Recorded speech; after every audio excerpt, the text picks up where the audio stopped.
Welcome to Illuminati Silver. We tell the truth about silver. Today is Monday the 23rd of March 2020, and yesterday we published a video entitled Financial Update plus New Illuminati Silver 1 ounce Collectible Round. And on Saturday, our Gold and Silver Weekly Update. Now in those, we highlighted that gold fell last week by $31 and silver fell by $2.15, though both metals staged a slight recovery on Friday from earlier week's lows. Also, equity markets performed the worst that they have since the 2008 crisis. We also pointed out that we should watch out for US data being published on Tuesday, Thursday and Friday of this week.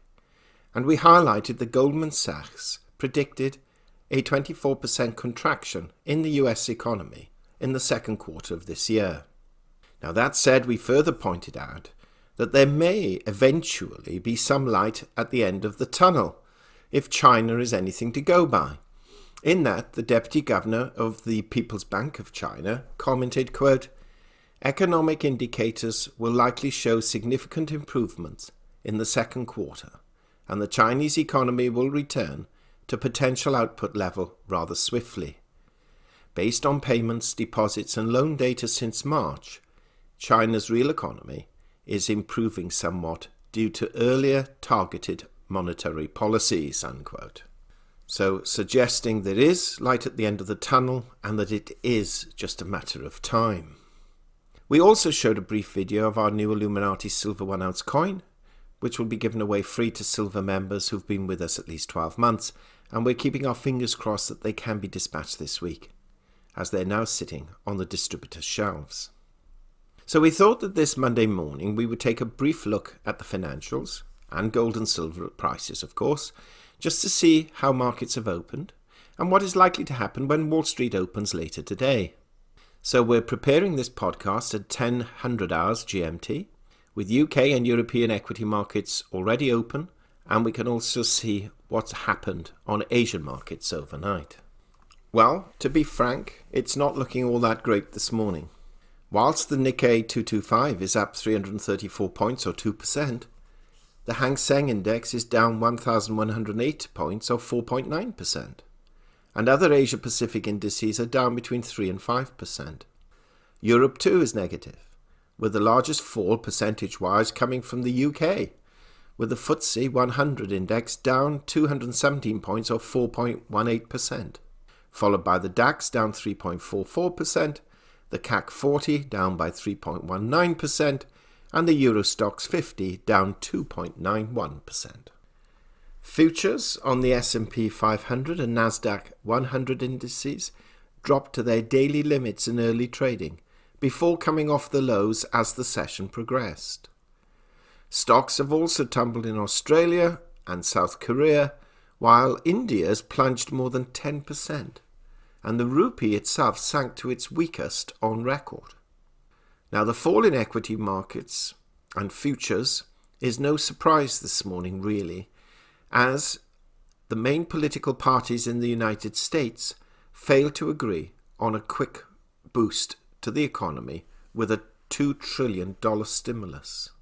We mentioned earlier that Goldman Sachs has predicted a 24% contraction in GDP for the second quarter of the US economy, but today Morgan Stanley warned that American GDP could shrink a record 30% in that quarter. And the Federal Bank of St. Louis President James Bullard said the unemployment rate may actually hit 30%. Worrying figures, to say the least. Brent crude is down 1%, while WTI is virtually unchanged. And the dollar index itself is down just marginally at 102.58 from an earlier 102.81. Now, gold is currently down $6 at $14.92, though on opening it did initially spike to $15.08. And silver is unchanged at $12.59, though it has been as high as $12.68 and as low as $12.29.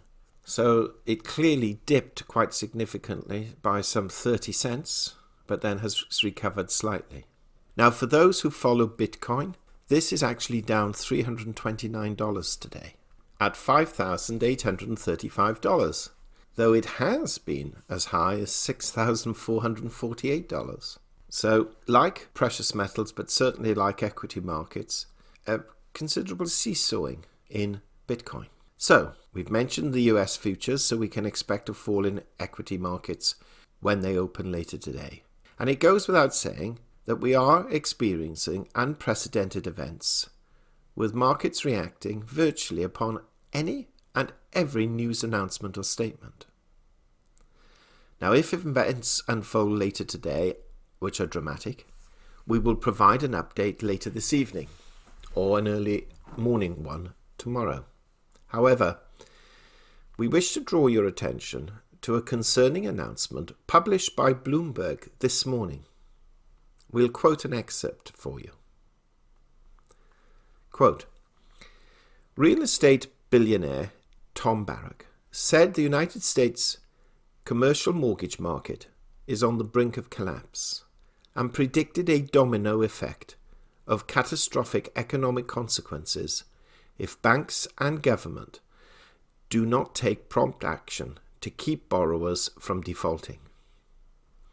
Barrack, chairman and chief executive officer of Colony Capital Inc., warns in a white paper of a chain reaction of margin calls, mass foreclosures, evictions, and potentially bank failures.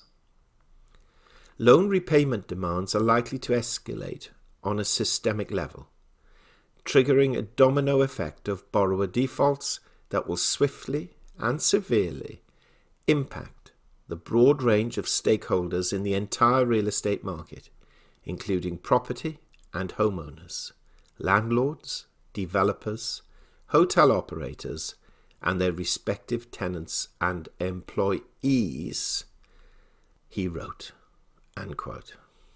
He also stated that the impact could dwarf that of the Great Depression. Now, we have to put this in perspective. He has suggested a bailout package. But there again, he does have a vested interest in his recommended rescue package being adopted. But it does just go to show literally how fragile everything is at the moment, and that central banks will have to pump more liquidity into the system, and governments will have to provide unthinkable previously fiscal and spending measures to ensure the markets survive. And think, who said modern monetary theory would never be introduced? It looks very much as if it's here. And we shall all see the consequences further down the road.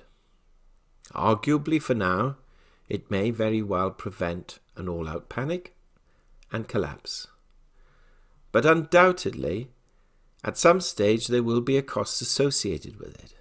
What that cost will be, however, only time will tell. Now, before we close this podcast, we wish to reply to some of those subscribers on our previous videos who say that they will never buy on the paper markets as they cannot be trusted. This is buying gold or silver or other precious metals.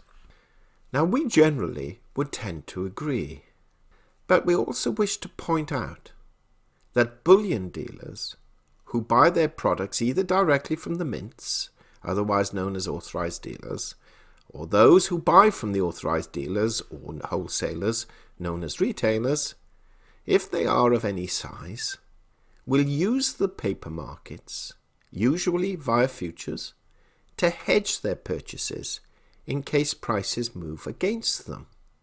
This is common practice for them to protect their businesses. Now, it does amaze us to hear some of the pumpers who tell you only buy the physical and not the paper because of counterparty risk. For their bullion dealers themselves, they will be taking out shorts or longs on the futures markets to hedge their stock. So whilst we all agree that we prefer the physical, sometimes it's simply not worth paying the premiums. And it's nevertheless worth noting that not everyone on YouTube is fully transparent with the information they provide. So sometimes, when you see them decrying the paper markets, just bear in mind that many of them will be using it themselves. Thank you so much for listening. If you haven't already done so, please subscribe to our channel and press the bell sign so that you're notified of our videos as and when they're published. We're also updating today the Richard and Greg channel, providing the latest figures on what is going on geopolitically. And so again, if you haven't already done so, please subscribe to that one too. Generally, we produce a video every other day or every 3 days, so it's not too onerous in that you're going to have 2 or 3 videos to watch every day.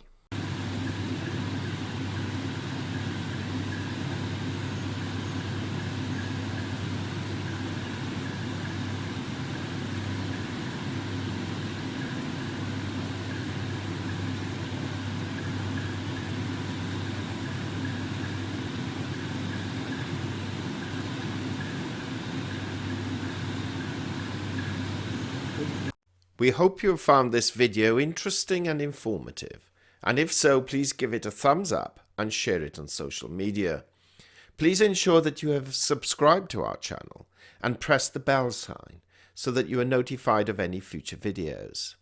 Also, kindly visit our website at illuminatisilver.com, and if you haven't already done so, please subscribe either as a free or paying member for regular email updates and offers. Disclaimer. Illuminati silver owners come from a background of banking, international wealth management and economics. Having now retired from these worlds, we are not qualified to give investment advice. Therefore, this and other productions must not be deemed to be giving such advice and merely represent the personal views of its owners.